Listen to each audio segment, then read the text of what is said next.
François Bon, les carnets. Alors, on reprend la piste Lovecraft. Oh, ben moi, elle est ouverte depuis 2010. Et puis, ça y est, les 9 petits volumes là, parus chez Point Seuil. Quel bonheur. J'essaye de secouer un peu la ficelle là, pour qu'ils reprennent. J'en ai d'autres de près, là, dont Métrade. Et il a envie de ce gros essai sur l'année 1925 à New York aussi. Bon, et puis il y a des actualités, là, ce roman graphique, là, le dernier jour de H.P. Lovecraft, là, vendredi, samedi, là, on en parle à Bordeaux, il faut se remettre à relire, revisiter, et puis moi c'est comme un musicien qui joue du Bach, qui a besoin de repasser par des moments. Alors un de ces moments, pour moi, c'est là, voilà, c'est... Attendez, que je révise... Le 14 décembre 1920. Il se passe quoi le 14 décembre 1920 ? Lovecraft rêve. C'est quelqu'un qui travaille toujours sur ses rêves, qui note ses rêves. Et dans sa correspondance, on a justement des choses qui sont extrêmement précieuses parce que quand un rêve te trouble, tu l'écris à des proches ou des moins proches. Un petit peu pareil que pour Baudelaire d'ailleurs. Baudelaire, ce qui a d'onirique dans son travail, c'est en lien à des rêves, mais les rêves, il les met dans sa correspondance à sa mère, à son notaire, à Asselineau ou d'autres comme ça, mais comme si tu les chassais de toi-même. Mais simplement, on a un document pour nous de première importance, c'est-à-dire comment l'invention dans le fantastique, c'est pas que tu transcris ou que tu écris un rêve en tant que tel, voir la boutique obscure de Pérec, là, c'est fatigant le récit de rêve. Non, mais comment, là, sur cette petite tenseur, sur ce petit tremblement, tu installes cette traversée qui se révèle en tant que récit fantastique. Et Lovecraft, alors 14 décembre 1920, il a 30 ans. C'est pas déjà...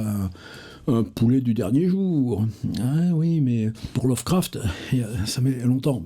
30 ans, il meurt quand il a 46 ans, ça donne quoi ? Ça donne 14 ou 15 ans de travail intense. Mais qu'est-ce qui en sort ?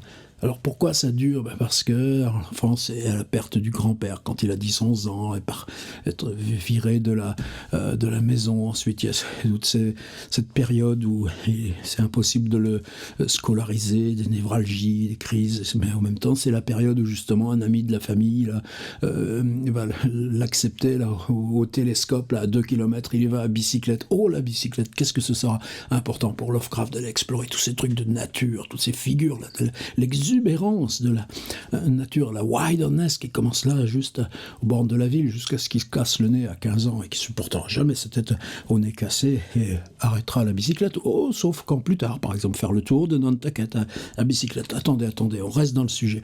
Mais l'école, non, ça remplace l'école. Et puis au moment d'entrer en fac, là, on te le fait payer. Ah non, mon gars, t'as pas le bagage qu'il faut. Et là, il y aura des années...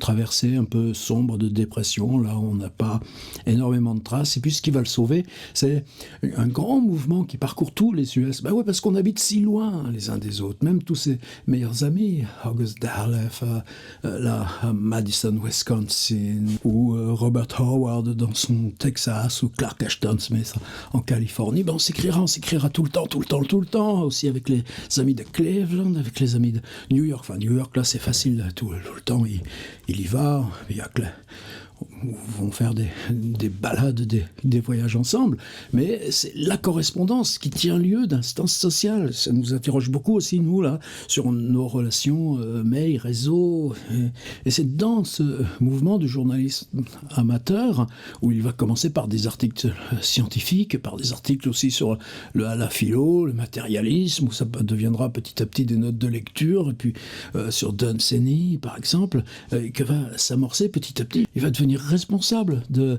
l'instance régionale là, de l'association de journalisme amateur à Boston. Il y va de Providence, c'est pas loin, c'est une grosse heure de train. Mais repartir de Boston à 11h du soir, arriver à Providence à 1h du mat, si c'est toutes les semaines, la tête cogite, et c'est là, parce que justement, t'es chez toi, tu publies ce que tu veux, qui va commencer à glisser à la publication de fiction. Ouais, mais il y a la guerre, il y a la tentation l'impression de s'engager. Un malade comme lui, non, on n'en veut pas. Il y a une culpabilité qui traîne. Mais ces premiers textes là qui commencent à sourdre, mais en 1918-1919, c'est la maladie de sa mère. Sans lui, dont le père est mort au Butler Hospital quand il avait à peine 6 ans. Il semble bien que sa mère prenne le même chemin de détérioration mentale.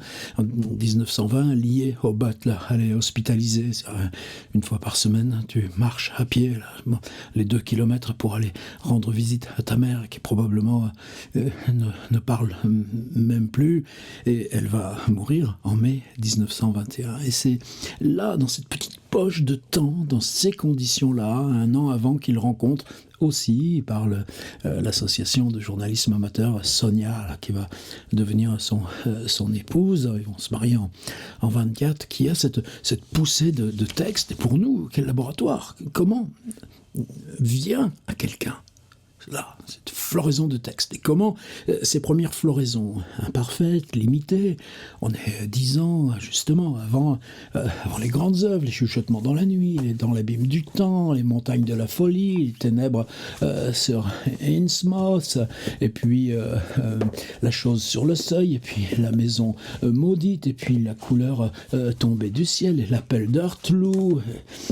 et tout ça qui va venir dans une poignée de temps si serrée. Mais quand tu vois ce qui est clos, c'est peut-être ça aussi qu'on cherche. C'est comment, dans ce qui est clos, vont être présents, comme ça, ces germes tout timides qui feront, bien au-delà de ce que toi tu peux déjà en prévoir, les grandes œuvres.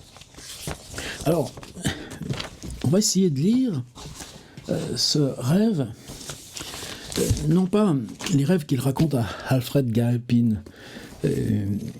C'est ça, donc Hesti Yoshi et David Schultz qui publient ça chez Hippocampus à New York, ces recueils de lettres qui sont pour nous l'outil de travail principal. Il y a les index, malheureusement il n'y a pas de version numérique comme ils ont fait pour les essais, mais je comprends aussi. Il y a Martin, qui va rester un ami comme ça de toute la vie, où là ça parle écriture, et il y en a un autre, Galpin lui était pianiste, compositeur. Il y a Reinhard Kleiner, quelqu'un, ils se verront pour de vrai dans la période New York, et c'est Reinhard Kleiner, le 14 décembre 1920, que Lovecraft écrit ce rêve.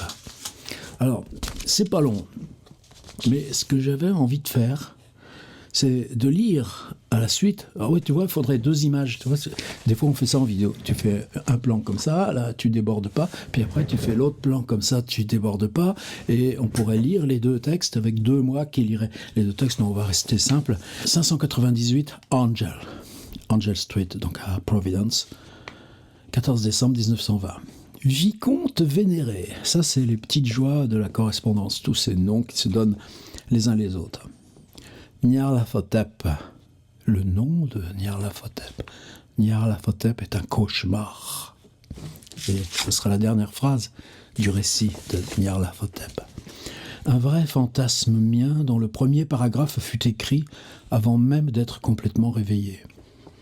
C'est-à-dire, si tu écris avant d'être complètement réveillé, tu écris là dans cette phase-là de transition. C'est pas le rêve que tu écris, mais c'est encore l'esprit susceptible d'être affecté par le rêve. Je ressentais exécrablement qu'il soit si tard. De pleines semaines se sont succédées sans aucun soulagement de mes migraines et vertiges. Quelque chose qui ne cessera en fait qu'avec la mort de la mère. Ça aussi, c'est des grandes interrogations inconnues. Et de tout ce temps, jamais pu travailler plus de 3 heures en continu. Ça va mieux maintenant. En plus de mes problèmes habituels, je souffrais d'un trouble oculaire inaccoutumé qui m'interdit de lire tout livre de gravure. Un curieux tiraillement des nerfs et des muscles qui m'a vraiment alarmé pendant les semaines qu'il a duré. Et du sein de ces ténèbres a surgi le cauchemar des cauchemars, le plus réaliste et horrible dont j'ai fait l'expérience depuis mes 10 ans, dont mon imagerie écrite ne peut refléter la force hideuse et l'épouvantable oppression. Alors c'est ça les correspondances, c'est-à-dire que de toute façon tu as tout ce que tu veux, des lettres écrites à la machine à Robert Howard qui font 30 pages, 40 pages, ou d'autres fois quand c'est à ses copains, tu les écris avec des carbones, t'envoies les 3 ou 4 à tout le monde. Donc la correspondance, c'est le temps social privilégié. Et peut-être qu'on peut renverser ce qu'il est en train de dire. C'est-à-dire, si tout d'un coup tu as ces cauchemars, est-ce que parce que toi, justement parce que tu écris maintenant, justement parce que tu cherches à élargir ou comprendre le surgissement en toi de la fiction, est-ce que tu n'es pas plus attentif à tes rêves, plus sensible à l'énergie des rêves, ou est-ce que c'est pas justement le fait d'écrire qui fait que tu rêves, autrement ou différemment? Parce que nous, en atelier d'écriture, on peut chercher justement à cultiver, à pousser. Cela s'est passé après minuit, comme je m'étais mis sur le canapé après une lutte avec la poésie de ce vieux fou de Bosch. Et sur le rapport de Lovecraft au sommeil, c'est que toute sa vie, ce sera comme ça, des alternances, dormir une nuit sur deux, par exemple. Une nuit où, de toute façon, avoir 20 km de marche urbaine toute sa vie, que ce soit à New York ou que ce soit dans Providence. Et puis, la nuit suivante, c'est là où tu te mets à écrire, et puis à l'aube, tu vas roupiller, puis recommencer le cycle de 2 jours. La première phase en a été l'impression générale d'une appréhension indéfinie, sentiment vague de terreur qui devenait universel. Il me sembla que j'étais assis sur ma chaise, revêtu de ma vieille robe de chambre, lisant une lettre de Samuel Loveman. Et Loveman, c'est important parce que ils seront amis. C'est même Lovecraft qui va, avec George Kirk, qui vont organiser la venue plus tard de Loveman à New York, lui trouver une chambre là dans ce même bâtiment de Brooklyn où eux-mêmes logent George Kirk au 2e et Lovecraft au 1er. Et Loveman, il fera sa rencontre à Cleveland, et quand Sonia lui permettra, en 1922, en tout cas l'incitera à vaincre là, son immobilisme et aller à Cleveland, rencontrer ces gens avec qui il correspond et qui seront les plus heureux de découvrir là ce jeune type, tellement bizarre, son grand rire tonitruant, et sa façon de parler trop de travers, d'avoir des grands gestes, c'est ça aussi, H.P. Lovecraft. Mais Samuel Loveman, c'est quelqu'un qui affirme, oui, dès là, 1920, son homosexualité. Vous croyez que c'est facile aux US? Non. Samuel Loveman, il est d'origine juive. Et ça, pour Lovecraft, ce sera toujours un paradoxe insurmontable. Ses meilleurs amis, ou Sonia, sont issus de la judaïté, s'en revendiquent.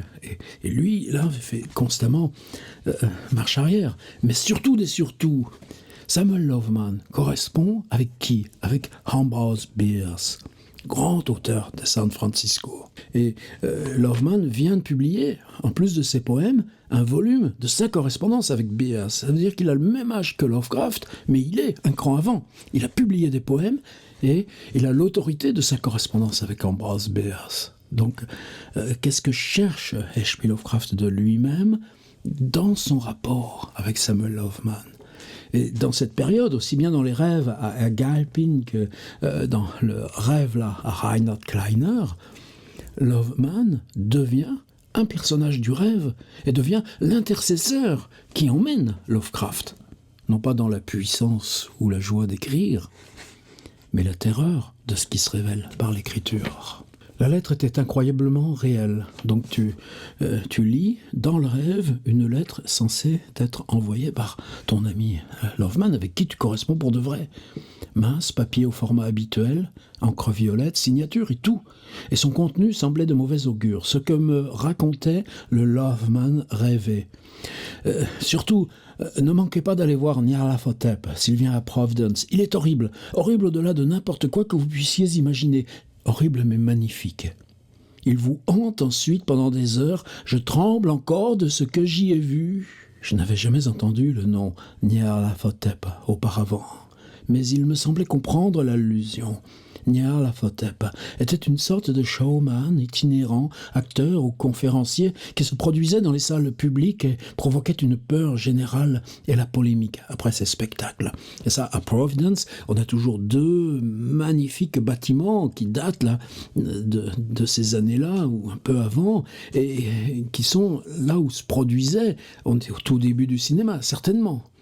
Mais il y a le théâtre, il y a les ballets, et il y a les conférences. Et ces conférences sont elles-mêmes des moments de spectacle. Regardez le magicien Houdini, qui aura aussi un tel rapport fort avec Lovecraft, mais alors, on garde ça pour une autre fois. Ces spectacles se faisaient en 2 parties. La première, un horrible cinéma réel. Tiens donc, le mot réel. Qu'est-ce que le cinéma réel ?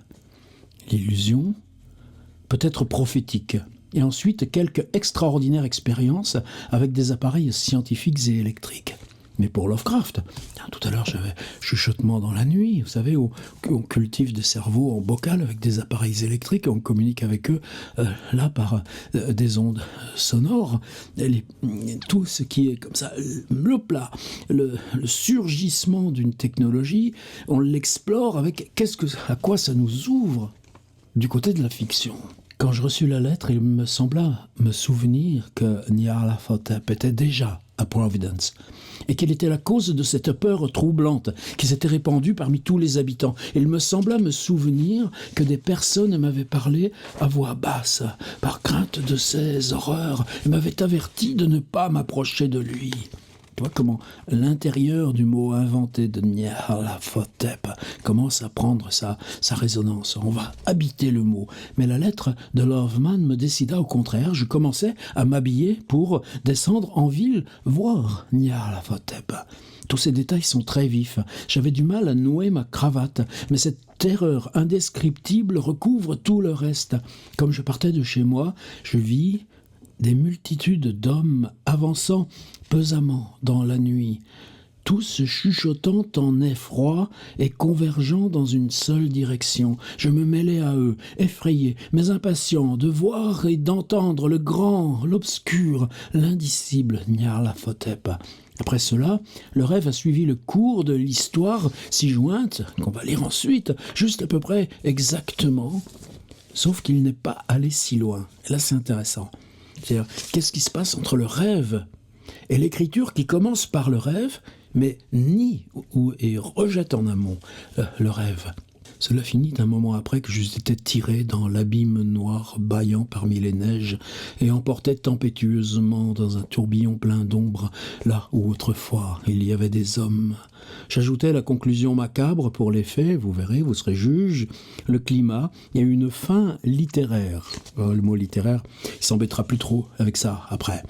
Alors que j'étais entraîné dans les abîmes, j'ai mis un hurlement. Il y a toujours chez Lovecraft comme ça, ce moment où la saturation sonore, ou par exemple dans Montagne de la folie, At the Mountains of Madness, hein. Chez moi, elle n'est pas appelée ça Montagne hallucinée, hein. Seulement, je vous viens de mes vidéos allègrement. Où est-ce qu'il est? Montagne de la folie. Où tu es là, At the Mountains of Madness. À un moment, comment tu décris le fait qu'un bruit devient le comble de la terreur? Eh bien, là, dans ces souterrains, ces galeries souterraines en dessous l'Antarctique, le bruit qui arrive, c'est aussi fort que l'arrivée d'un métro à quai dans les stations de Boston.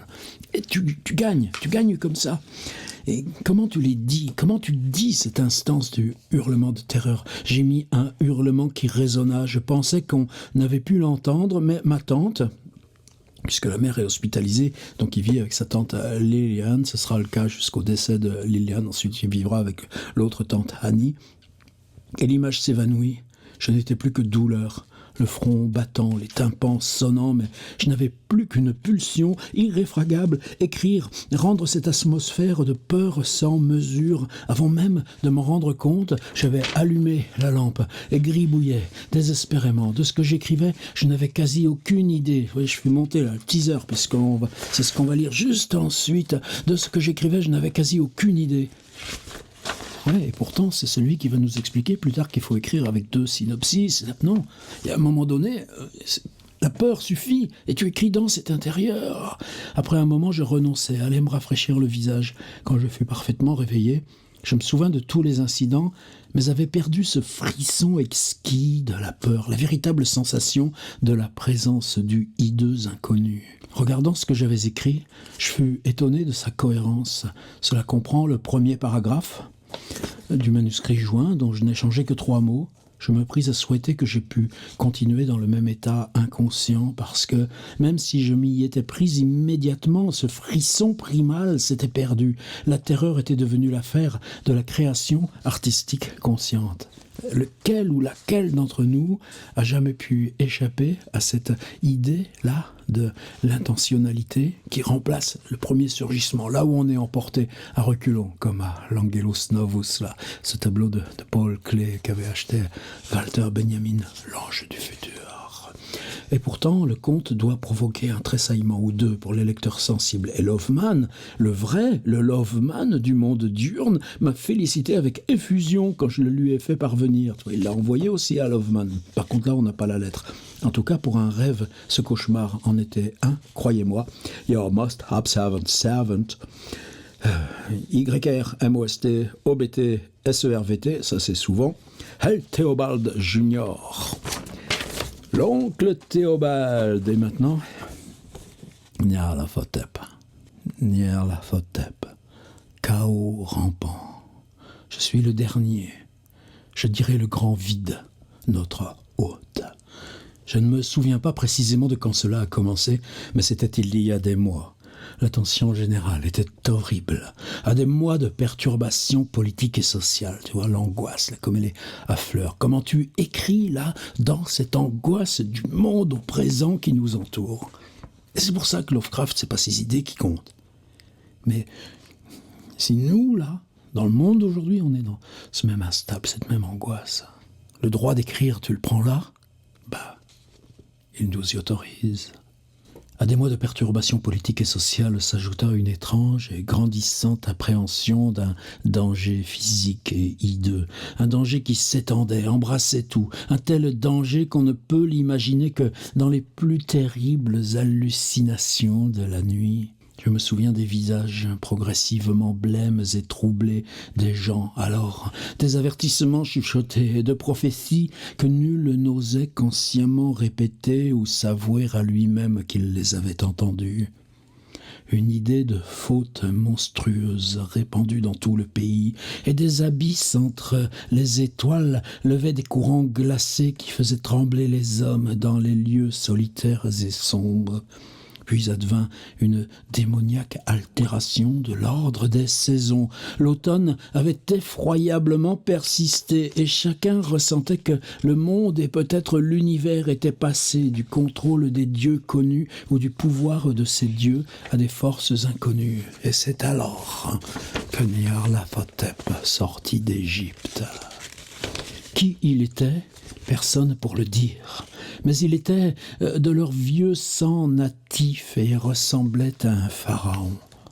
Donc, une image ou une statue, comme il y a au musée de Providence.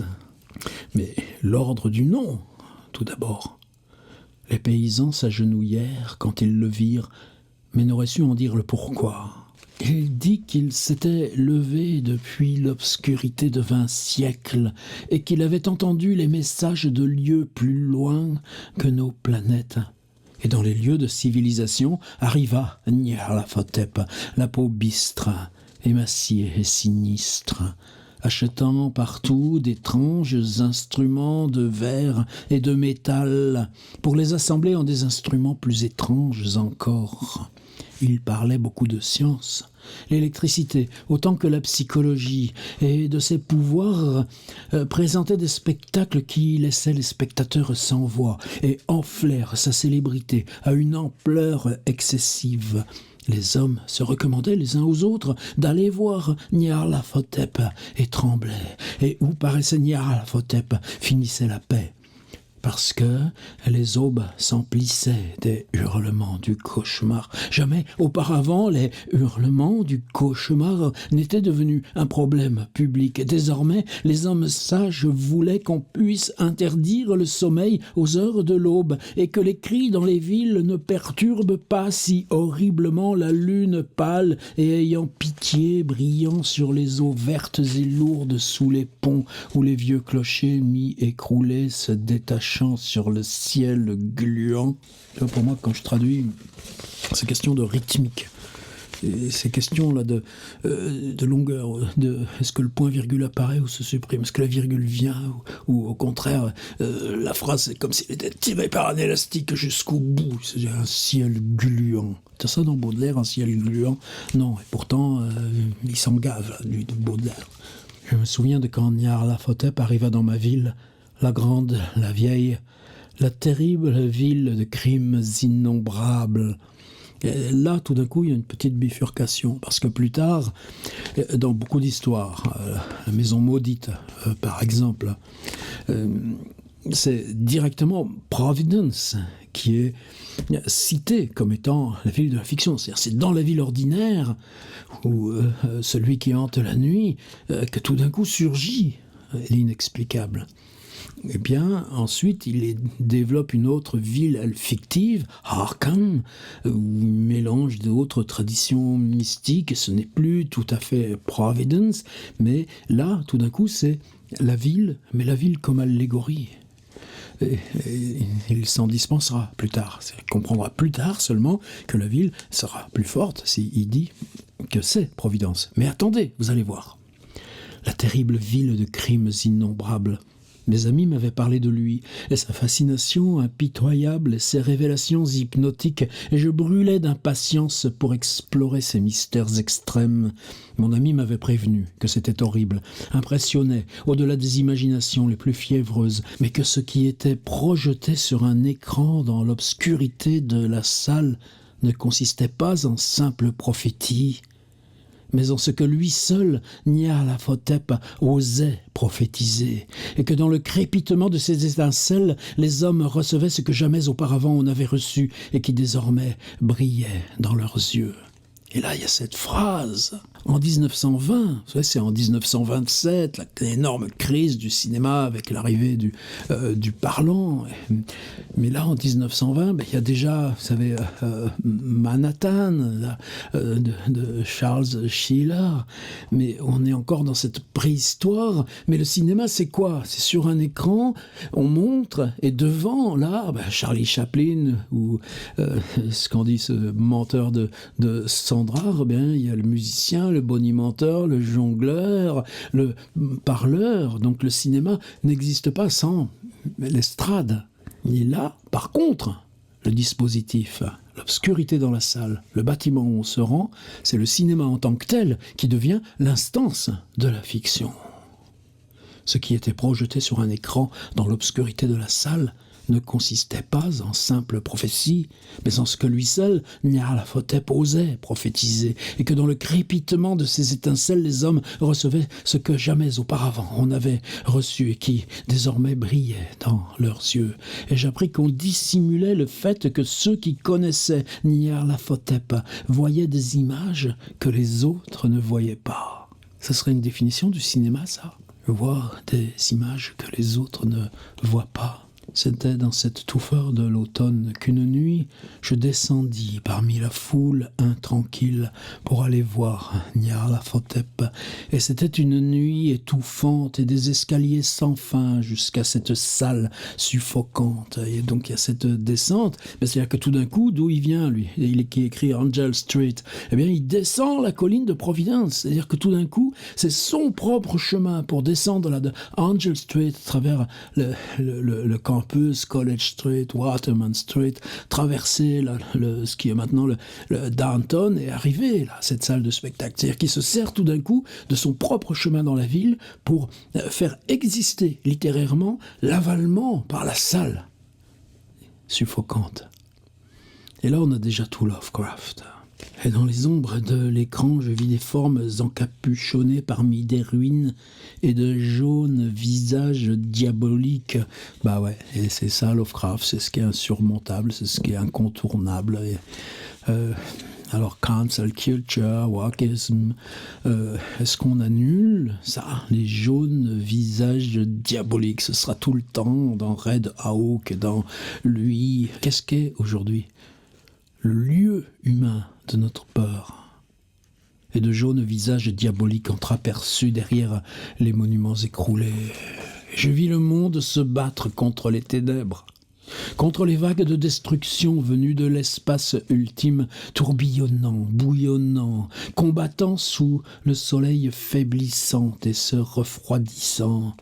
Alors, ces étincelles crépitèrent de façon surprenante tout près de la tête des spectateurs et leurs cheveux se hérissèrent tandis que des ombres encore plus grotesques que je ne puis dire surgirent pour danser sur leur tête. Et tout d'un coup, il y a cette image-là, cosmogonique, tourbillonnant, bouillonnant, combattant sous le soleil, faiblissant, se refroidissant, ces vagues de destruction venues de l'espace ultime. T'es où ? Tu n'es plus dans la salle. Oui, mais au-dessus des cheveux, des têtes, là, en train de regarder le film, sont des halos électriques. C'est-à-dire que la relation spectateur-film, c'est une activité du jeu, mise en mouvement des images, ce qui est encore terriblement neuf, par la technologie et l'électricité, qui maintenant devient lieu électrique des spectateurs même. Et quand moi-même, plus impassible et d'esprit plus scientifique que tous, le narrateur garde son quant à soi et observe. Donc nous, là, on a une instance objective pour dire « Ah non, c'est pas du délire, c'est vraiment de la réalité, puisque lui, le narrateur, il tient le coup, il résiste. » Osait murmurer une protestation à propos de cette imposture due à l'électricité statique. On a tous fait des expériences. Autrefois, nous étions en classe de seconde avec une baguette de verre et puis une vieille peau de chat. Bon, depuis, ça a évolué un peu, l'éducation nationale, j'espère. Nyarlathotep nous conduisait au dehors, par des espaces vertigineux, dans les rues à minuit, humides, brûlantes, désertes. C'est-à-dire que tout d'un coup, par ce jeu d'électricité statique, le conférencier, comme le joueur de flûte de Hameln, contraint les spectateurs à sortir de la salle. Et où ils se retrouvent ? Ils se retrouvent dans les rues ordinaires de Providence, là encore. Et je criais à haute voix que cela ne m'effrayait pas, que rien ne pourrait m'effrayer. Et d'autres crièrent pour moi, pour s'encourager du droit à la révolte. Nous nous jurions les uns aux autres que la ville restait exactement la même. Donc oui, tu es dans le Providence ordinaire, et vivait encore. Et quand les réverbères commencèrent à s'éteindre, c'est la compagnie électrique que nous maudîmes, riant et nous moquant de nos expressions stupéfiées. Rappelle-toi le rôle des lampadaires à gaz, les allumeurs de réverbères, ceux du Petit Prince, mais qui étaient déjà chez Charles Dickens, ou qui étaient déjà chez Baudelaire, et bien sûr chez Andersen. Je ne crois pas que Lovecraft ait connu Andersen. Mais tout d'un coup, la lumière électrique, l'apanage là, de ce grand essor des années 1900-1920, voilà qu'elle cesse. Je crois que nous percevions comment quelque chose tombait de la lune verdâtre, parce qu'à mesure que nous entrâmes dans sa lumière, nous nous disposâmes en curieuses formations involontaires qui semblaient connaître leur destination, même si nous n'aurions pas osé nous le formuler.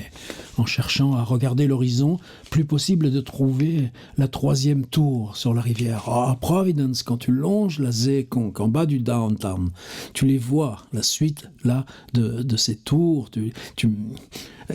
Donc on est vraiment en train de longer la rivière en allant vers Laval et en s'écartant du downtown. Et là, dans le Providence d'aujourd'hui, il y a toujours ce monument fantastique qui est la vieille centrale thermique, avec ces grandes cheminées droites, ces 3 grandes cheminées droites. Eh bien, tout d'un coup, on va la reconnaître ici. Nous remarquâmes que la silhouette de la 2e tour s'effaçait à son sommet. Alors nous nous séparâmes en colonnes étroites, chacune d'entre elles aspirait dans une direction différente. L'une disparut dans une allée étroite sur la gauche, ne laissant que l'écho d'un gémissement odieux. Une autre s'enfonça dans une entrée souterraine dissimulée par des ronces, et ce qui nous en parvint fut un rire fou. Toujours chez Lovecraft, l'appel de ce qui est dessous. Ma propre colonne s'étira dans la plaine ouverte, et nous sentîmes cet air glacé qui n'était pas celui de cet automne brûlant. parce qu'à mesure que nous nous suivions dans cette lande sombre, nous sentions autour de nous cette lune diabolique annoncer les neiges, des neiges sans origine, inexplicables, balayées depuis une seule et unique direction où s'ouvrait un abîme encore plus sombre hors ces murs étincelants. Je traînais à l'arrière, parce que la faille noire dans la brillante neige verte était effrayante et il me semblait avoir entendu les réverbérations d'une plainte inquiétante à mesure que mes compagnons s'évanouissaient. Mais ma possibilité de rester à la traîne était faible.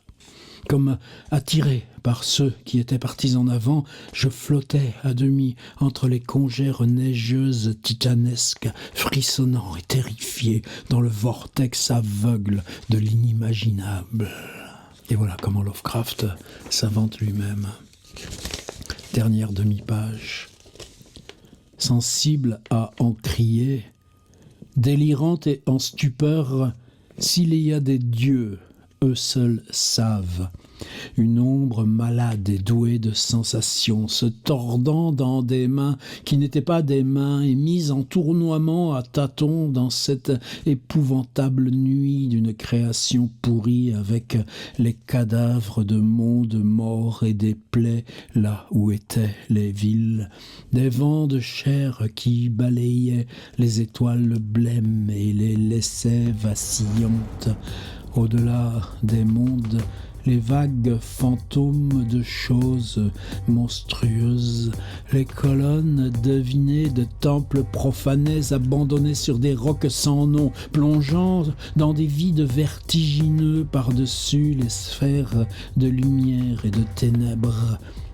Et parmi ce cimetière révoltant de l'univers, le battement étouffé et à vous rendre fou de tambours et le mince monotone sifflement de flûtes blasphématoires venues de chambres inconcevables et noires au-delà du temps, le martèlement et les flûtes sur lesquelles dansaient lentement, maladroitement et absurdement les gigantesques et ténébreux dieux ultimes, les gargouilles muettes aveugles et imbécile dont l'âme est Nyarlathotep. Et voilà comment tu fais écriture de la destruction volontaire d'une ville et des foules qui l'habitent. H.P. Lovecraft, Nyarlathotep, sous-titré dans la lettre à Reinhard Krüger, le récit écrit après le rêve.